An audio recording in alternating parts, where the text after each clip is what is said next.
Efésios capítulo 1. Eu vou ler só uma frase. A frase começa no verso 3, termina no verso 14. É porque no original grego, verso 3 ou 14 é uma frase só. No português, não. Então, é isso aí. Do verso 3 ao 14, no grego, é uma frase só. É um poema. É uma doxologia. É uma forma de louvor. Esse texto é, sem dúvida, dos mais lindos que existe na Bíblia Sagrada. Diz assim, Efésios 1 versículo 3.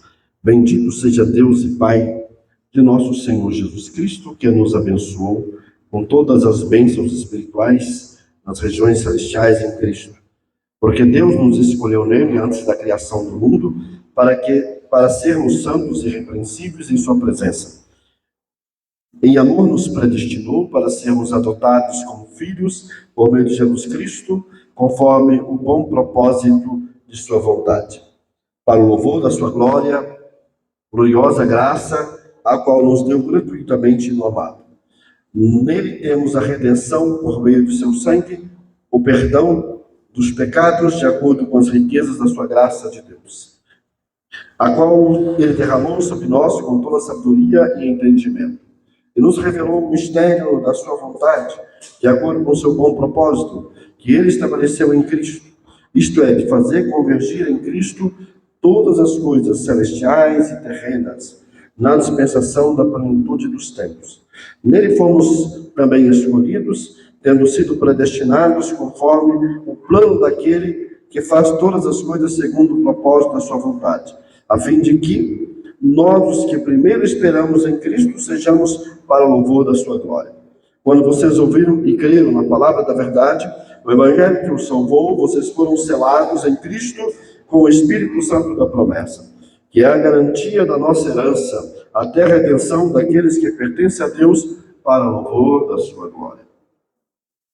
Pai bendito e amado, a palavra foi nos dada com o propósito sublime de ensinar, repreender, corrigir e educar na justiça. O Espírito Santo faça com que essa palavra cumpra hoje em nós o seu propósito. É o que eu lhe peço em nome de Jesus. Amém. A igreja pode se assentar.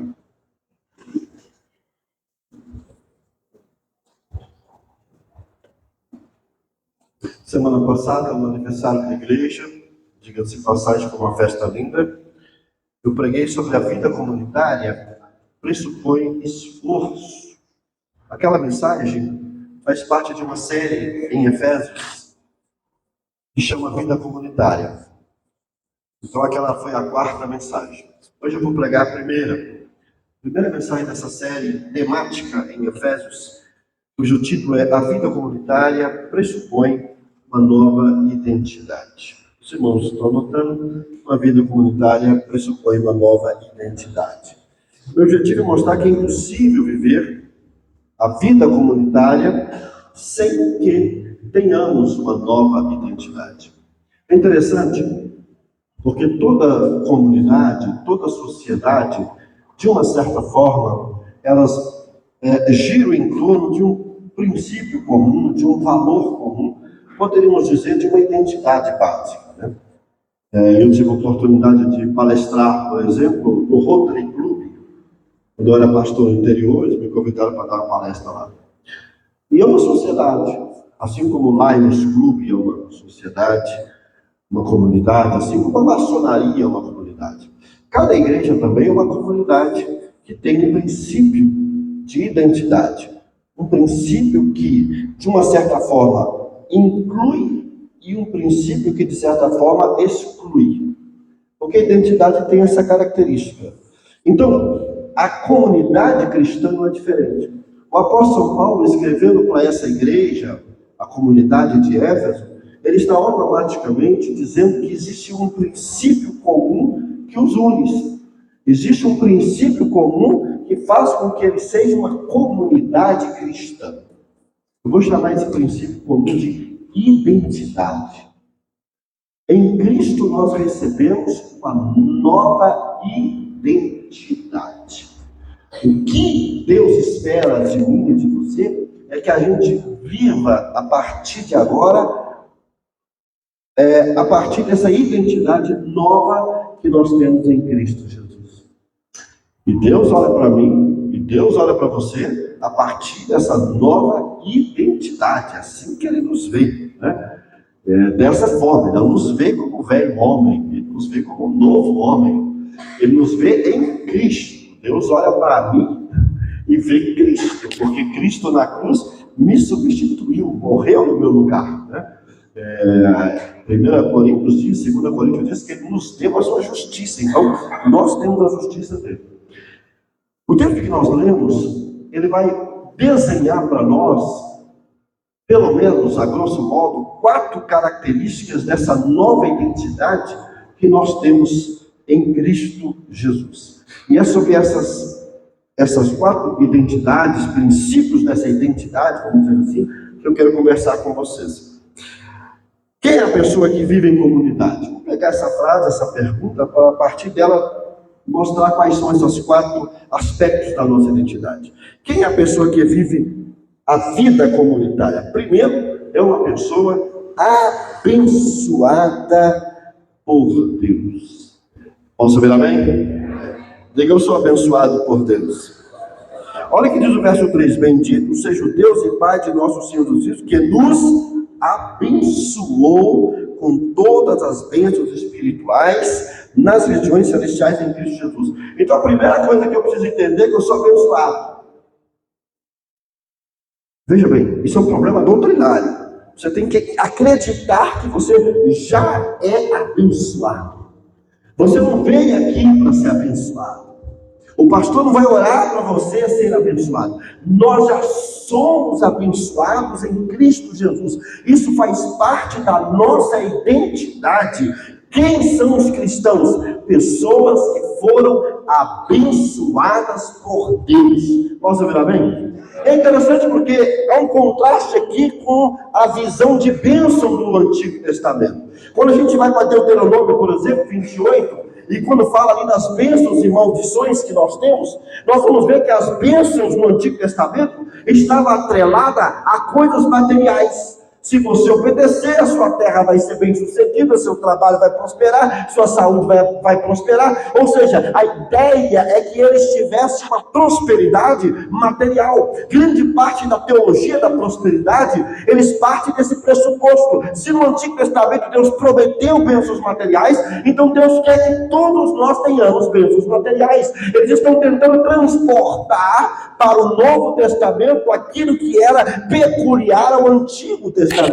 E é por isso que a teologia da prosperidade, com propósitos materiais de casas novas, de sucesso, cada vez mais cresce entre os evangélicos. Por quê? Porque eles transportam o princípio do antigo para o novo. Mas a proposta de Deus no Novo Testamento é que sejamos abençoados com bênçãos espirituais. Posso ouvir amém? A ideia de vender um pacote de bênção material com cultos da família, com cultos de libertação, com cultos de cura divina, com cultos de prosperidade, não faz sentido, não faz eco na teologia bíblica. Isso não significa que Deus não possa te abençoar materialmente. Isso não significa que Deus não possa abençoar seu casamento, a sua empresa. Isso não significa que Deus não possa fazer você prosperar. Amém, Deus pode fazer. Mas o grande propósito de Deus é nos abençoar com bênçãos espirituais. Bênçãos materiais podem acontecer. Vamos pedir a Deus, né? Mas o propósito de Deus é esse. Mas infelizmente as pessoas parecem que não entenderam isso. Não conseguiram captar essa mensagem. E o pior, atrelaram as bênçãos ao desempenho. E o pior, atrelaram as bênçãos ao esforço próprio. Eu tenho que me esforçar, eu tenho que conseguir, eu tenho que fazer propósitos, eu tenho que subir ao monte, eu tenho que ficar lá não sei quantos dias, eu tenho que fazer jejum de Daniel, eu tenho que fazer isso porque depende de mim. Aqui não, as bênçãos são derramadas sobre nós gratuitamente. Aqui diz que a origem da bênção é Deus. Bendito seja o Deus e Pai de nosso Senhor Jesus Cristo, que nos abençoou. É uma iniciativa dele, é uma uma iniciativa do poder dele, da soberania dele, da graça de dele, derramar sobre nós as suas bênçãos. Agora, porque nós somos abençoados por Deus, ninguém pode nos amaldiçoar. Posso ouvir amém? Se somos abençoados, quem poderá nos amaldiçoar? Tente amaldiçoar o abençoado por Deus. Tente amaldiçoar aquele que Deus disse, eu abençoei. Não tem macumbeiro, não tem pai de santo, não tem pastor, porque pastor amaldiçoa também, né, gente? Pastor amaldiçoa demais. Se você sair dessa igreja, você está amaldiçoado. Se você não der o dízimo, você está amaldiçoado. Se você não fizer o que eu quero, se você sair debaixo da minha cobertura espiritual, você vai ser amaldiçoado. E meu filho, pode falar o que você quiser, porque eu estou debaixo da cobertura espiritual de Deus. Ele nos abençoou. Efésios 2,6 diz que eu e você estamos agora assentados nas regiões celestiais em Cristo Jesus. Então, meu querido irmão, não adianta amaldiçoar o povo de Deus, não adianta amaldiçoar aquela igreja não vai crescer, aquela igreja não vai prosperar. Eu amaldiçoo aquele povo porque eles saíram daqui num processo de divisão, eles saíram daqui num processo de rebeldia, então eu quero que eles sejam amaldiçoados. Não adianta, meu querido, porque aqueles que receberam a bênção de Deus, aqueles que foram abençoados por Deus, não pode ser amaldiçoado. O rei do Antigo Testamento contratou um profeta para amaldiçoar Israel. Foi lá e chamou Balaão. Foi Balaão. Vai lá e amaldiçoou Israel. Olha o que diz a palavra de Deus em Números 23:8. Como posso amaldiçoar a quem Deus não amaldiçoou? Como posso pronunciar ameaças quem o Senhor não quis ameaçar? Não adianta. Eu sou abençoado. Pastor, eu só preciso abençoar meu carro novo que eu comprei. Posso? Vai lá. Vou lá orar pelo seu carro. Mas eu tenho uma coisa para te dizer. O seu carro já está abençoado. Porque tudo que pertence aos filhos de Deus já é abençoado. Pastor, que se eu fosse lá em casa abençoar minha casa, a casa que eu comprei, vou lá. Não tem problema não. Isso não é pecado não. Vamos lá orar. Mas eu quero te dizer que a sua casa já está abençoada. Porque tudo que pertence ao filho de Deus, extensivamente, é alcançada pela bênção de Deus. Sabe o que não tem a bênção de Deus? O pecado. Sabe o que não tem a bênção de Deus? A coisa errada. O trambique, a catira. Isso não tem a bênção de Deus. Isso aí não tem a bênção de Deus. Aquele que é abençoado por Deus não pode ser amaldiçoado. Posso ouvir amém? Agora, aquele que é abençoado por Deus não pode, ou melhor, é protegido por Deus.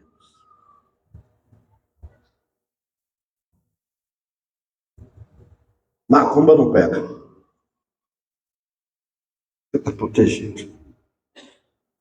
Tá, mas ele foi lá, pegou um animal, derramou sangue e tal, colocou seu nome lá e você está ferrado. Ah, mas ele colocou seu nome no formigueiro e derramou lá um litro de mel. As formiguinhas vão juntar ali e você vai ficar todo pinicando. Fizeram isso para mim. Quando eu era pastor no interior, colocaram meu nome no formigueiro. Quem me contou foi o diabo me contou. O próprio diabo me contou.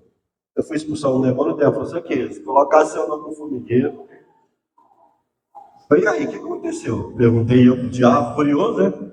Ele falou, a pessoa que colocou está pinicando até agora. Volta para ela. Volta para ela.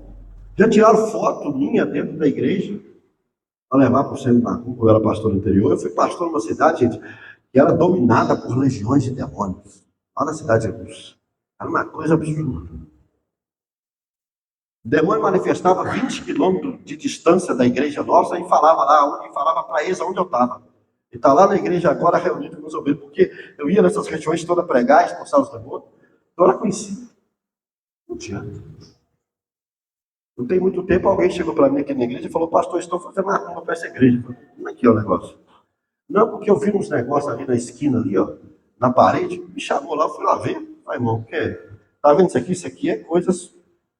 E aí, o que você quer que eu faço? Vai ter que avisar para a igreja. Diz para quê, irmão?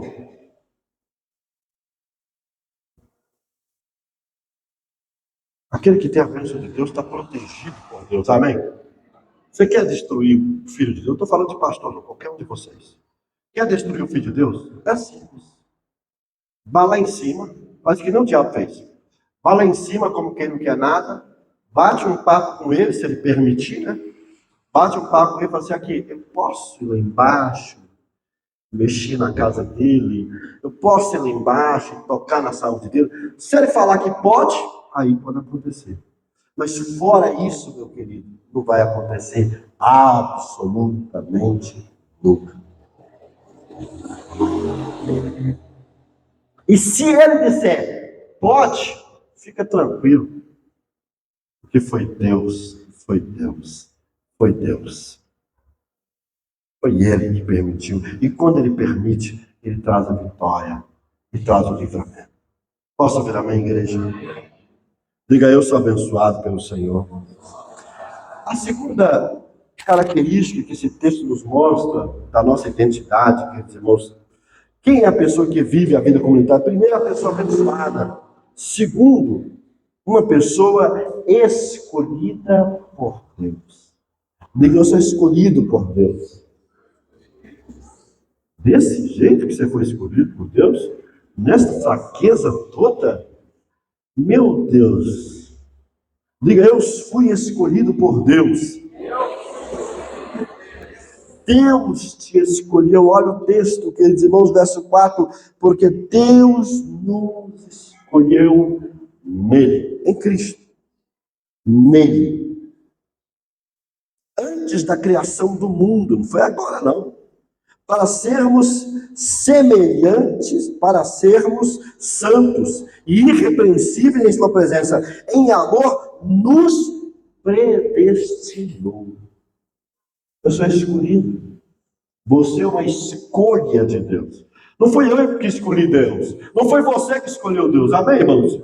Deus nos escolheu. Deus é um Deus de eleição. Deus é um Deus de eleição. Antes da fundação do mundo, Deus escolheu que Jesus iria morrer no nosso lugar.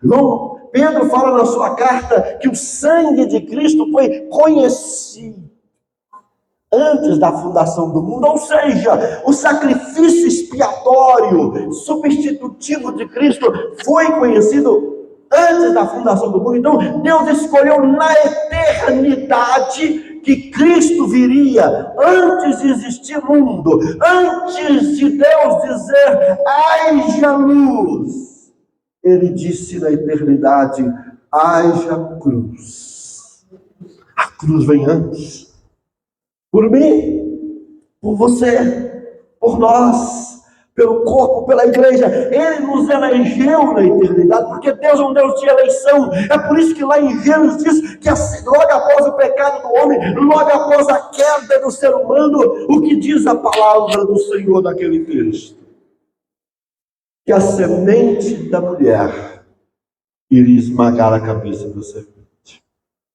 Ele está falando da eleição de Cristo como nosso substituto. Ele vai vencer a serpente que seduziu Adão, a serpente que seduziu Eva, esse veneno que picou Adão e, consequentemente, toda a raça humana, porque, como diz Romanos capítulo 5, em um só homem, através de um só homem, o pecado entrou no mundo. Esse veneno veio para todos nós, mas lá na cruz do Calvário, Jesus esmaga a cabeça da serpente, triunfa sobre principados, potestades, dominadores, como está lá em Colossenses, e tudo isso ele faz por mim, por você. Lá ele oferece o antídoto contra o veneno da serpente. E qual é o antídoto? É o sangue do Cordeiro de Deus que tira os pecados do mundo. Posso ouvir amém? Queridos irmãos, Deus elegeu Cristo para ser o nosso Salvador e Redentor. Mas Deus elegeu uma família, Deus elegeu Abraão. Deus foi lá em Ur dos Caldeus, uma cidade dominada por ídolos, adorava o sol, a lua, a terra, a natureza. Deus escolhe Abraão, chama Abraão, mas a partir de Abraão constitui um povo, e a partir de Abraão nasce o povo de Israel, o povo eleito de Deus, o povo escolhido de Deus, porque Deus trabalha com a lógica e com a categoria de eleição. Mas a obra de Deus no Novo Testamento fica mais completa, porque Deus vai para além da etnia, Deus vai para além do povo de Israel, e Deus decide incluir tanto gentios como judeus. Deus diz: a partir de agora, não só Israel é o povo eleito, mas todos aqueles que receber Jesus como seu Salvador fará parte do povo eleito. O povo eleito agora não é definido pela etnia sanguínea de Israel, mas pela etnia do sangue do Cordeiro, porque em Cristo não há homem, em Cristo não há mulher, em Cristo não há grego, em Cristo não há judeu, em Cristo só há o povo eleito de Deus. Aleluia. Deus é um Deus de eleição, e Deus resolveu escolher eu e você. Deus escolheu você, posso ouvir amém? E a eleição de Deus elimina toda a possibilidade de meritocracia. Eu não mereço. Quem sou eu? Quem é você? Somos pó e ao pó voltaremos. Quem sou eu? Quem é você? Somos pecadores, caímos em Adão. Não tem a ver com sua cor, não tem a ver com a sua inteligência, não tem a ver, queridos irmãos, com as suas boas obras de caridade, porque você visita órfãos e viúvas, não. Tem a ver unicamente com a graça de Deus, porque Deus nos escolheu nele, em Cristo, antes da fundação do mundo, antes que eu fizesse boas obras, antes que eu pudesse fazer faculdade, antes que eu pudesse ter algum mérito em mim mesmo. Ele disse: eu escolho esse povo para ser o meu povo. Não tem a ver com cor, com raça, com sexo, com nada. Nós somos eleitos unicamente por iniciativa de Deus. É graça do começo ao fim, é graça soberana, é graça incondicional, é graça irresistível de Deus, que disse: vem, e nós viemos. Nós ouviremos, amém, queridos? Graças a Deus que não dependeu das minhas obras. Graças a Deus que não dependeu do meu ego inflado de boa pessoa. Graças a Deus que não dependeu do meu ego inflado de pessoa que nasceu numa casa boa. Graças a Deus que não tem a ver com nada disso. Tem a ver unicamente com a graça soberana de Deus. O texto diz que essa eleição tem uma fonte, Deus. O texto diz que essa eleição tem uma esfera, Cristo. O texto diz que essa eleição tem um propósito, ou dois propósitos. Qual é o primeiro propósito, queridos? Porque Deus nos escolheu nele. Deus é a fonte, nele, Cristo, antes da criação do mundo, para sermos santos e irrepreensíveis. Ele não te escolheu para continuar do jeito que você está, não, mano. Ele não te escolheu para continuar nessa vida errada. Ele não te escolheu, nem te chamou para continuar no pecado, para continuar na mesma vida, deixando o velho homem te dominar, acabar com você, não. Ele te escolheu para ser santo. O que é santo? É separado. O que é santo? É aquele que foi abençoado por Deus, irrepreensível, que não tem motivos para se repreender. Ele te chamou para viver uma novidade de vida, como eu preguei semana passada, que vive esse contraste do desvestir do velho homem e se revestir do novo homem. Ele diz: eu te escolhi para ser uma nação santa, para ser um povo diferente. Amados irmãos, muitas pessoas vão para a igreja, amados irmãos, semanalmente, bate no peito e diz: sou evangélico, sou um crente, mas você continua vivendo a vida em pecado, sujeito à repreensão, à contradição. Você vive uma vida dupla, mas Deus está dizendo para essa igreja hoje: se você é um eleito do Senhor, um chamado do Senhor, um escolhido do Senhor, então viva de maneira santa, separada, diferente. Resolva os seus problemas, resolva os seus pecados no altar, confesse, reconcilie, busque a paz com os outros, como diz Hebreus: seguir a paz com todos e a santificação, se a qual ninguém querá o Senhor. Seguir a paz com todos, resolva o seu problema com as pessoas, resolva o seu problema com os outros, e seguir a santificação, resolva o seu problema com Deus. A vida cristã é uma vida em paz com os outros e em paz com Deus. Nós somos santos. A igreja é um povo santo. Mas não apenas isso, nós somos predestinados para sermos filhos. Predestinados para ser filhos, verso 5, em amor nos predestinou para sermos adotados como filhos. Eu não apenas fui escolhido para ser santo, eu fui escolhido para ser filho. Oh, glória! Aleluia! Aleluia!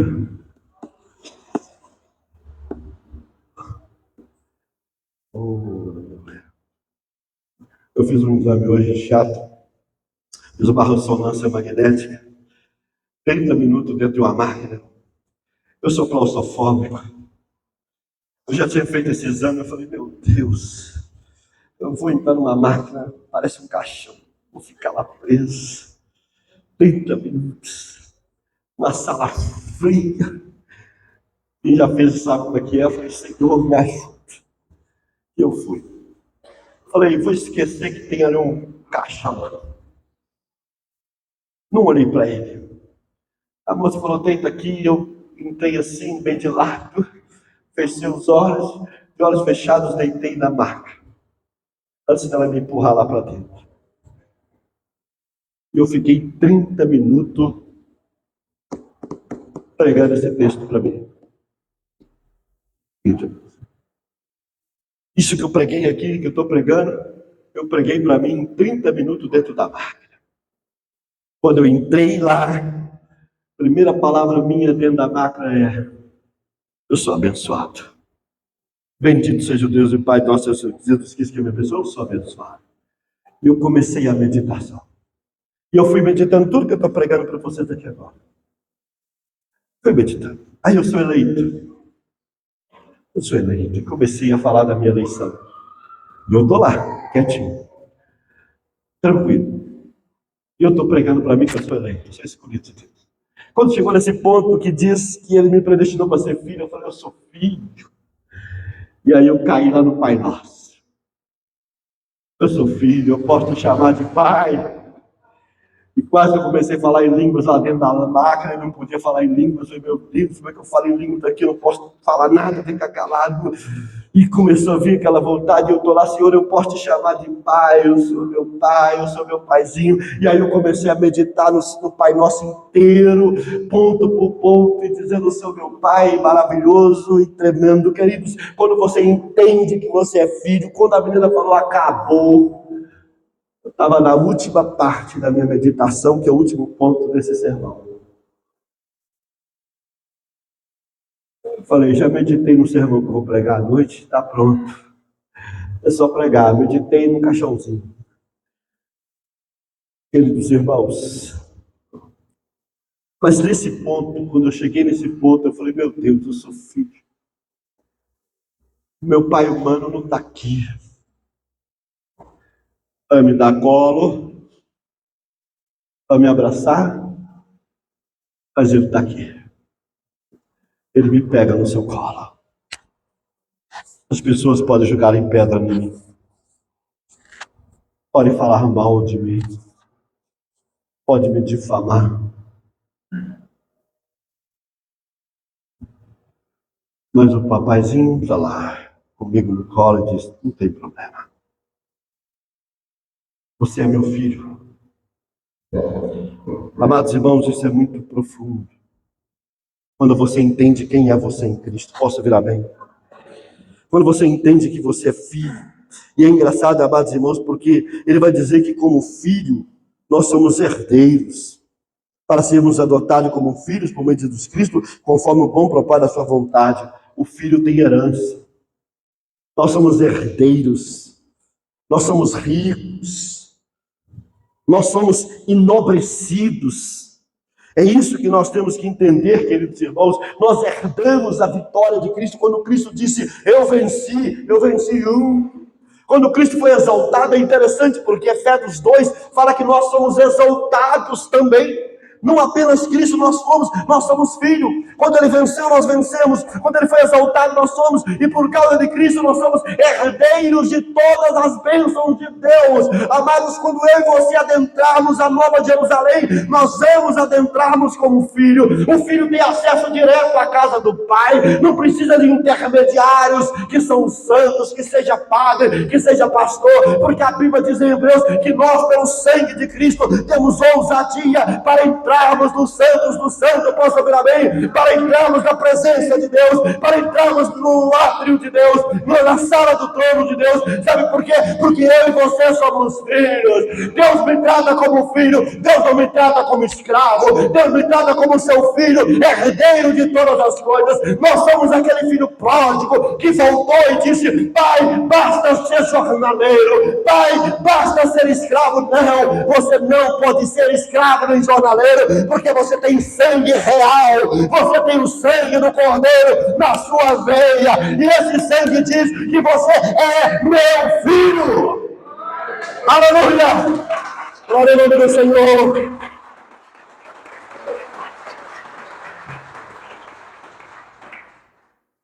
Oh, lá não dá para falar em língua, aqui dá, né?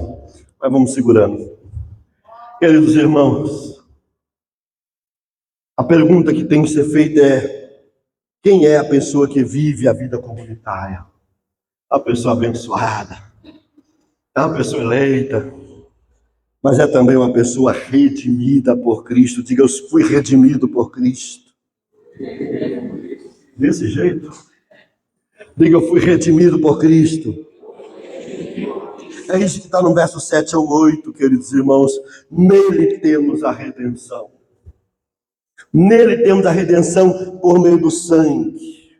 Queridos irmãos, é interessante porque a ideia bíblica da palavra redenção é de resgate de escravos. Quando ele diz que nós somos redimidos, ele está falando assim: eu fui lá e resgatei um escravo. Sabe quando eles vendiam os escravos? Ficava lá os escravos, os compradores. Jesus chegou lá e falou assim: eu estou comprando todos eles pelo meu sangue. Eu estou resgatando os escravos. É interessante porque Efésios capítulo 2, do verso 1 ao 3, diz que nós éramos escravos. Efésios 2 diz assim, vocês estavam mortos em seus delitos e pecados. Diz que a gente estava morto. O pecado nos matou, nos separou de Deus, nos quais costumávamos viver quando seguiam a presente ordem deste mundo, o príncipe da potestade do ar, o espírito que agora atua nos que vivem na desobediência. Além de mortos, a gente era escravos de Satanás. Anteriormente todos nós vivíamos como eles, satisfazendo a vontade da carne. Antigamente éramos escravos da carne, segundo seus desejos e pensamento. Como os outros eram por natureza merecedores da ira. Antigamente a gente era condenado. Eu era escravo do pecado, escravo do diabo, escravo da carne, condenado à morte. Jesus chegou lá e falou: você não é mais escravo do pecado, você não é mais escravo de Satanás, você não é mais escravo da sua carne, você não mais está debaixo da condenação da ira de Deus, porque eu falei para Deus assim, o Senhor vai pegar o canhão da ira, que está apontado para o Joãozinho, e o Senhor vai tirar o canhão da ira do Joãozinho, e vai colocar no meu peito. Você entendeu? Põe aqui no meu peito, porque eu vou morrer pelo Joãozinho, eu vou morrer no lugar dele. Então, faz o seguinte: eu estou pagando a dívida dele, o senhor está pagando a dívida dele, eu estou resgatando ele, eu estou tirando ele da escravidão. Agora, ele não mais precisa pagar essa dívida. E o pai falou: eu aceito o preço. O preço é o seu sangue, eu aceito. O preço é a sua morte, eu aceito. E naquele momento, a minha dívida foi totalmente paga. E ele me declarou livre em Cristo Jesus. Sabe, queridos irmãos, essa é a obra que Cristo fez na cruz. Cristo nos redimiu. A cruz de Cristo é o processo de Deus ir lá e falar: eu vou pagar a sua conta. Mas ele matou, eu vou redimir ele. Eu vou redimir. Mas ele roubou, eu vou redimir ele. Mas ele foi um mentiroso patológico durante a sua vida, eu vou redimir ele. Mas ele foi um filho rebelde, que não honrava pai e mãe, eu vou redimir ele. E o mais gostoso é que Jesus não olhou para o seu mérito, nem para o seu desempenho. Ele simplesmente disse, eu quero ele. Mas ele, esse aí, esse marginalzinho, esse drogado, inveterado, é isso mesmo? É. O senhor quer aquele assassino? Quero. Você quer? Quero. Quando Deus falou assim, eu quero Paulo. Você quer Paulo? Eu quero Paulo. A igreja não acreditou. Como que pode esse cara que matava, que perseguia os cristãos, que mandava ele para as cadeias, que participou da morte dele? Mas eu quero ele. E eu quero mostrar para ele o que é sofrer pelo meu nome. O senhor quer Saulo de Tarso? Eu quero Saulo de Tarso. Eu vou lá resgatar o Saulo de Tarso. Eu encontrei com ele no meio do caminho. Ele tinha sangue nos olhos, ele tinha vontade de pegar os cristãos e matar um por um, ele queria destruí-los como um leão feroz, como uma fera, destruí-los completamente. Ele estava pronto para a execução, para a sua obra-prima. Ele estava a caminho de Damasco e o Senhor aparece para ele e diz, eu vim aqui para tirar você desse caminho errado e transformar um perseguidor em perseguido, aquele que participa da morte dos cristãos naquele que vai morrer pelo meu nome. Eu vou te transformar no maior dos apóstolos, eu vou te transformar no maior pregador da palavra de Deus, eu vou fazer de você o maior escritor do Novo Testamento. Eu estou te chamando, não tem como resistir, porque a minha graça é irresistível. Aleluia! A minha graça é irresistível. Vem, Paulo! Quem és tu, Senhor? Eu sou Jesus a quem tu persegues. Quem és tu, Senhor? Aleluias! Oh, aleluias! Glória a Deus. É difícil pregar, né, irmãos? Dá vontade de parar de pregar, dobrar o joelho e começar a chorar. Aleluias! O Senhor chegou lá em Gadara. Lá estava a escória da cidade. O pior dos piores estava lá. O perdão da expressão, o peladão do cemitério estava lá. Cabelo provavelmente enorme, fedendo, sem tomar banho, habitado por uma legião de demônios. E chega Jesus lá, o que você veio fazer aqui? Eu vim encontrar com esse cara. E eu vou resgatar esse cara do capeta. Eu vou resgatar esse cara de Satanás. E mais, eu vou transformar esse cara num missionário. Ele vai ser missionário. E ele estava lá parado e o homem vem. Enlouquecido. Provavelmente com as pupilas dilatadas. Quem sabe vermelha. Quem sabe cadavérico. Não se alimentava direito. Quem sabe com feridas no corpo. E chega ele diante de Jesus, mas não era ele. Não era ele. Era uma entidade nele. O texto diz que eram legiões. Se for medir pelas legiões romanas, talvez 4.000 demônios. Uns falam de 3, outros falam até de 6. E ele diz assim, o demônio fala na boca dessa coisa esquisita, deformada, cadavérica, e diz assim, por que vieste nos atormentar antes da hora? O demônio começa a falar com Jesus na boca desse camarada. Eu acho que se Jesus quisesse ser mais claro ali para a gente entender, ele falava assim, não, eu não estou aqui por conta de vocês, não. Não vim cá por conta de vocês, não. Vocês já têm o tempo determinado, vai acontecer com vocês o que eu quero que aconteça. Eu vim aqui por causa desse corpo. Esse corpo, Satanás, não te pertence. Esse corpo, Satanás, não pertence à sua legião. Esse corpo, Satanás, é meu. Essa pessoa é minha. Essa pessoa, Satanás, eu escolhi ela antes da fundação do mundo. Esse corpo que você transformou em mula, em seu cavalo, como usa a linguagem espírita no Brasil, esse corpo é meu. Eu quero que você solta ele. Deixa eu entrar nos porcos, faz se quiser, mas solta o que é meu. Ele é propriedade minha. Ele é posse minha. Eu achei que ele pertencia aos demônios. Eu pensei que ele pertencia ao cemitério. A sociedade achou que ele pertencia a qualquer coisa esquisita. Jesus, não, ele é meu. Ele é meu filho. Ele é meu filho. Você quer entender isso? Ele é meu filho. Jesus liberta aquele homem. A segunda cena diz que aquele homem estava sentado. Não agitado. De um lado para o outro.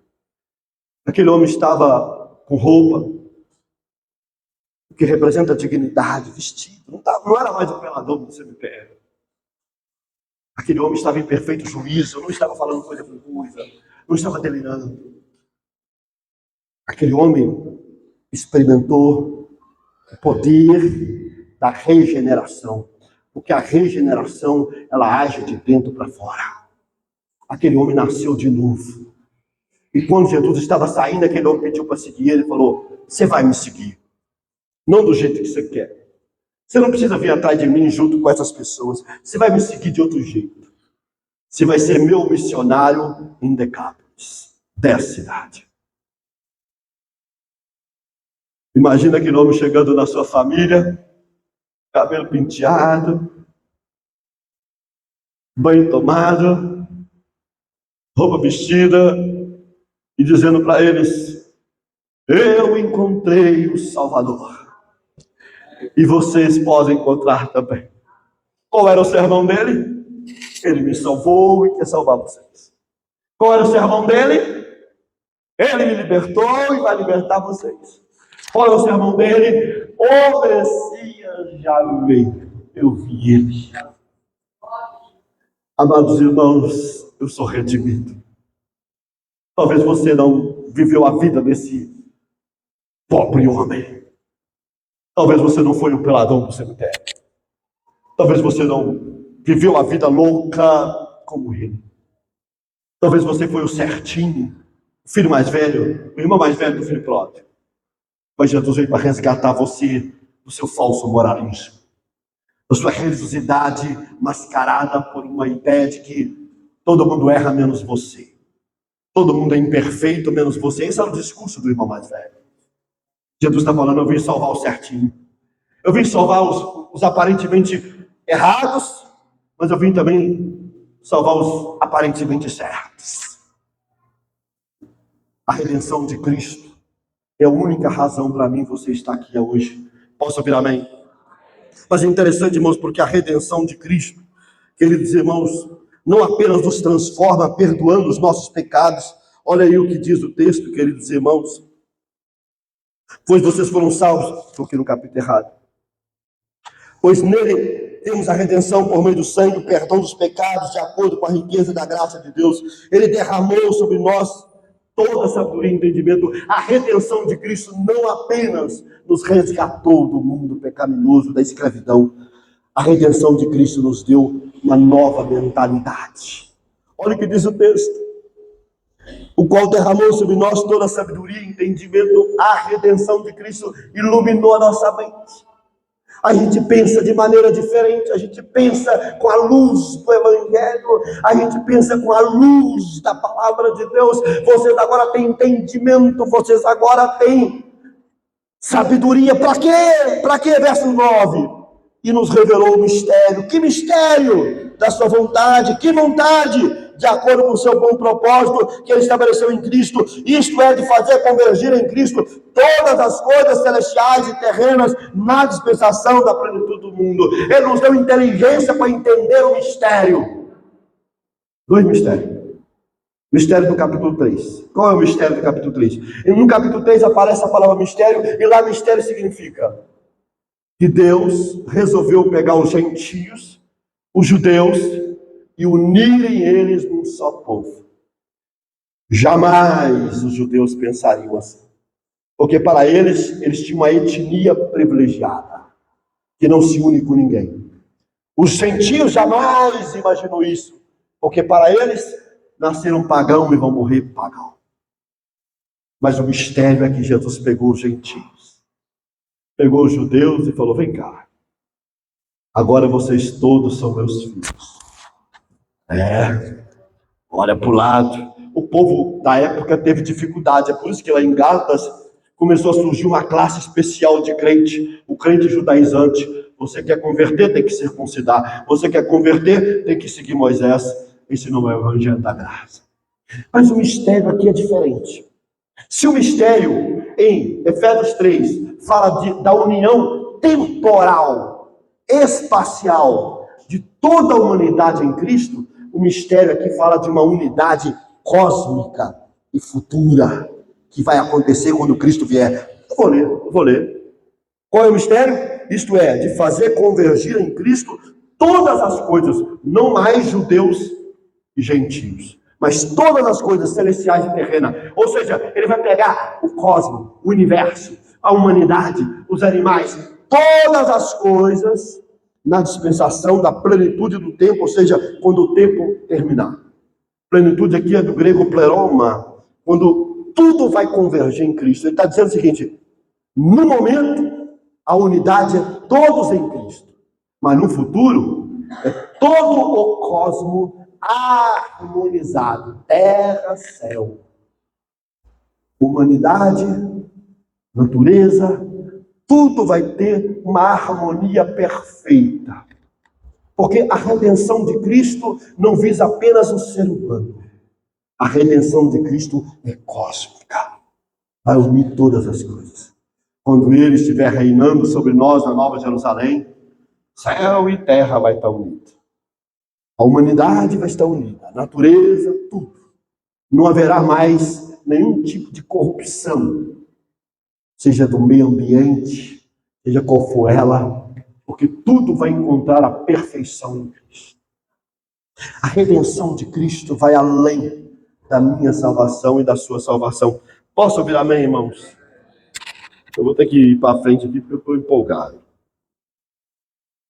Afinal de contas, eu meditei num momento difícil essa pregação hoje, né? E tudo isso que eu estou falando para vocês, eu meditei hoje lá. Foi lá. Misericórdia.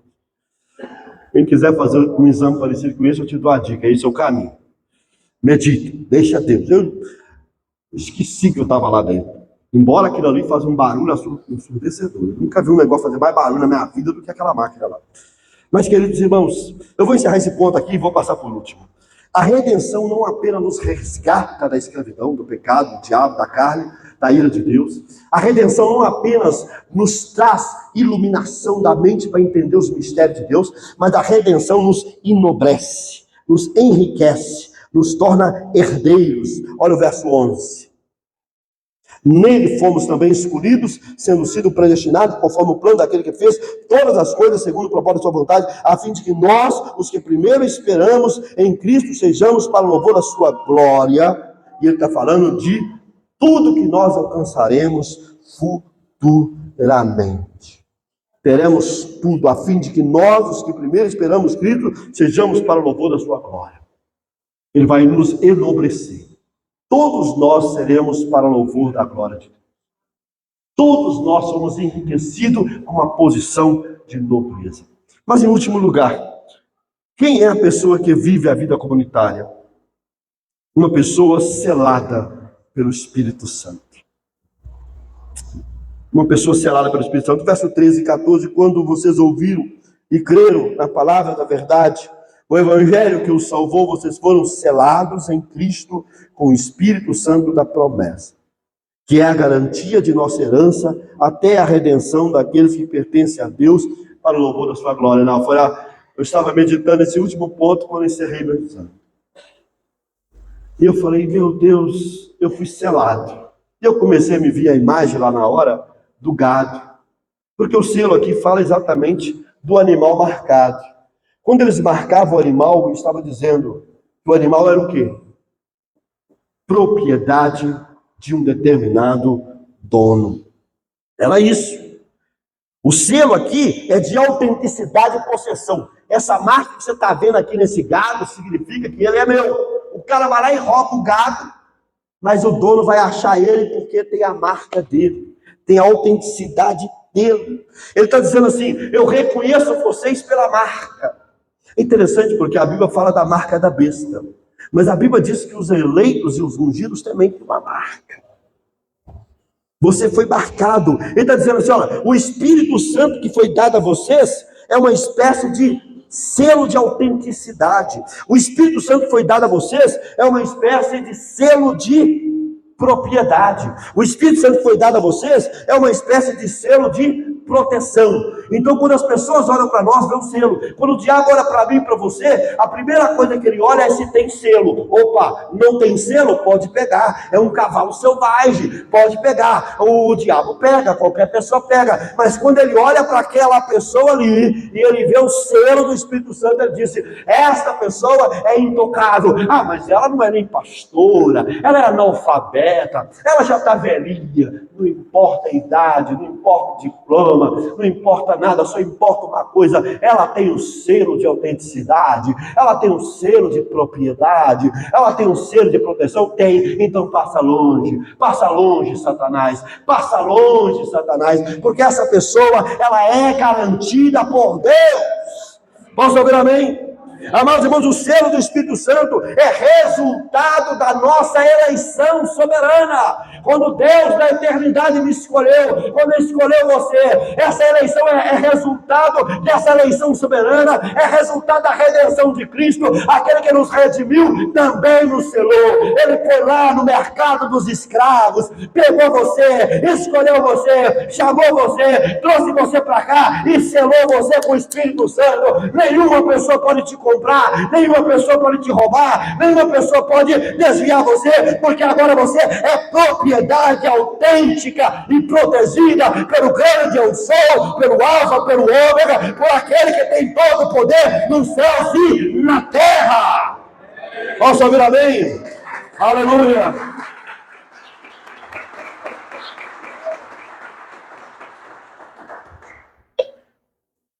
Qual é o seu selo?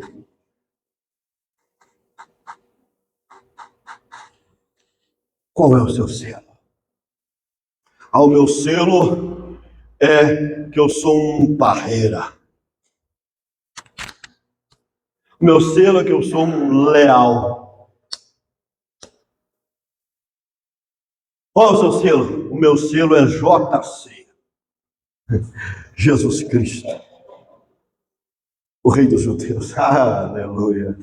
Marido pode te abandonar, mas não abandona não, que melhor que essa você não vai encontrar nunca. Qualquer pessoa pode te abandonar, mas Ele te acha.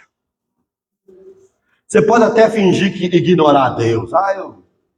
Deus não me ama, Deus não gosta de mim, eu vou entrar nesse carro aqui, como alguém disse para mim, vou enfiar na frente de uma carreta. Amado, se você fizer sua cama no mais profundo abismo, Salmo 39, ele está lá no abismo dizendo, o que o senhor está fazendo aqui comigo? Eu sou seu pai. Você abandona não, filho. Você está no meu colo aqui. Eu estou aqui nesse lugar aqui deserto, eu quero acabar com a minha vida, eu quero morrer aqui sozinho. E o que o senhor está fazendo aqui? Eu sou seu pai. Aqui também é meu lugar. Quando o sol está escaldante, Ele é a nuvem sobre a nossa cabeça. Quando o céu está em negritude pura, Ele é a coluna de fogo. Eu não vou te abandonar. A pessoa selada pelo Espírito é regenerada pelo Espírito. A pessoa selada pelo Espírito é eleita pelo Espírito, é transformada pela redenção de Cristo. A pessoa regenerada pelo Espírito é habitada pelo Espírito Santo. Olha o que Jesus disse em João 14, eu rogarei ao Pai e Ele vos dará outro Consolador, a fim de que Ele esteja para sempre convosco. O Espírito da verdade, que o mundo não pode receber, porque não vê, não conhece. Vós o conheceis, porque Ele habita convosco e estará em vós. Aleluia, o inimigo vem com toda a sua cambada para cima de mim. Eu vou entrar nessa casa, eu vou transformar essa pessoa no meu cavalo, eu vou montar nesse cavalo, e quando ele chega lá, que ele vai bater na porta ou tentar entrar, ele vai encontrar um habitante lá que vai dizer, aqui é propriedade exclusiva minha, eu habito nesse lugar, e aonde o Espírito Santo habita, não há lugar para demônio demônio habitar. É por isso que o verdadeiro crente não pode ter possessão demoníaca. Porque o diabo e Deus não habitam o mesmo lugar, não habitam o mesmo espaço. Se a pessoa é crente e está endemoniada, é porque nunca nasceu de novo. O diabo só volta e entra se a casa estiver vazia. Aqui não. Aqui todas as mobílias estão preenchidas por ele. Aqui até os quartos secretos é habitado por ele. Até aquela parte inconsciente que freudianamente não consigo ir lá. Ele foi, ele está lá. Tudo é dele. Posso ouvir amém? Você é selado pelo Espírito. O apóstolo São Paulo disse: acaso não sabe que o corpo de vocês é santuário do Espírito Santo que habita em vocês, que lhes foi dado por Deus e que vocês não são de vocês mesmos? Eu sou habitado pelo Espírito Santo. A pessoa selada pelo Espírito gera frutos do Espírito: amor, alegria, paz, amabilidade, bondade, paciência, fidelidade, mansidão e domínio próprio. A pessoa habitada pelo Espírito, ela tem os dons e os carismas do Espírito para servir no reino de Deus. A pessoa habitada pelo Espírito é equipada por Deus. Eu quero encerrar aqui com a pergunta: quem é você que vive a vida comunitária? Diga comigo: eu sou uma pessoa abençoada. Eu sou uma pessoa eleita. Eu sou uma pessoa redimida. Eu sou uma pessoa selada pelo Espírito Santo. Dê uma salva de palmas para Jesus.